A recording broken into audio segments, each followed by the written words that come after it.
Good question. So I'm looking at your post here. It says, hello guys, I'm located in Houston, Texas. First time home buyer, don't even know how this works.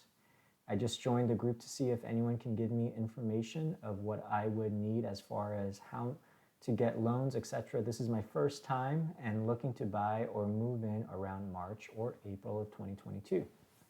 Great question. So the very first thing is what a lot of people are saying that you need to do, which is to get pre-approved.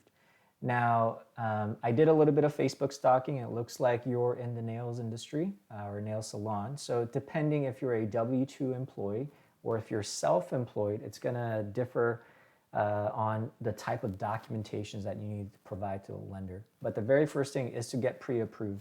And the pre-approval process is basically a lender trying to determine what your maximum buying power is. So depending on how much assets you have, which is like bank checking account, savings account, retirement fund, stock, money market, Bitcoin, all of that stuff, plus what your credit score is. So that's the second part.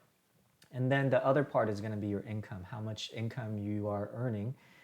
So if you are a W-2 employee, so getting pay stubs, then a lender is going to require at least the last two pay stubs that you collected so that it's covering about 30 days. And we're going to calculate what your gross earning power is, so before taxes. Now, if you are self-employed, then we have to make sure that you've been in this field for at least 2 years.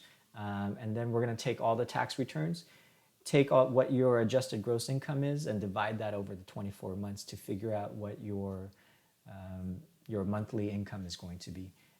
With those combinations, plus your credit score and everything, we get to figure out like what your purchasing power is, and then to have a dialogue with you to see what your comfort level is. Now, based on that, then we'll let you know, okay, here's what your home purchase price is going to be, your maximum based on all of that information, and then we'll provide you a pre-approval letter. You take that pre-approval letter, match it up with, a realtor that you're working with, and then you start looking at homes within that price range. Because right now the market is really hot, I recommend start looking probably anywhere from $20,000 to $30,000 below what your maximum purchase price is, maybe even a little bit lower. And from there, start looking at homes in that price range, because you are definitely going to be bidding up to whatever the max is. Because I am seeing still bidding wars happening, still cash offers happening to homes. So those are kind of like the very first few steps. So the first one, speak to a lender that you're comfortable with. I highly recommend to interview at least 2, recommended 3 to build a chemistry and rapport, see who you connect with, because it's not really all about the rates or whatnot.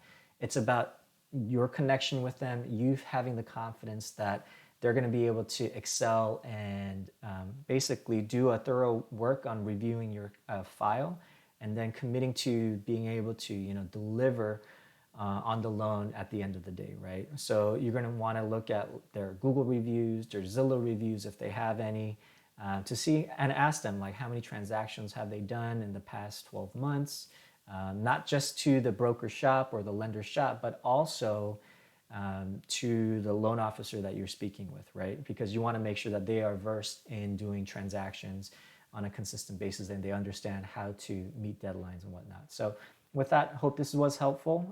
If you have any other questions, feel free to contact me on Facebook or email at chris@onerate.com. That's CHRIS @1rate.com. All right, have a good one.